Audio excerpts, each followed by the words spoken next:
আসসালামু আলাইকুম everyone, welcome back to Mahadiya's kitchen.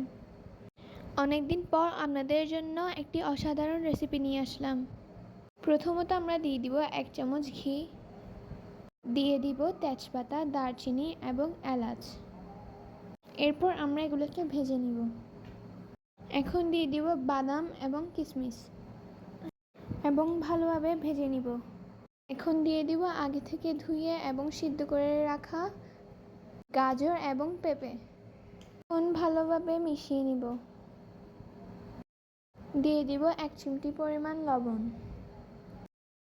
এখন আমরা দিয়ে দিব স্বাদ মতো চিনি।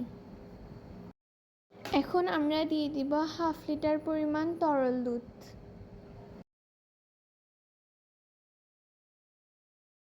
দেওয়ার পর এগুলাকে ভালোভাবে মিশিয়ে নিব এবং দিয়ে দিব নারকেল। আর এভাবেই তৈরি হয়ে গেল আমাদের পেঁপের সেমাইয়ের রেসিপি, যা রমজান মাসে খেয়ে একদম মন জুড়ে যাবে। আশা করি সবাই ট্রাই করে দেখবেন। আসসালামু আলাইকুম।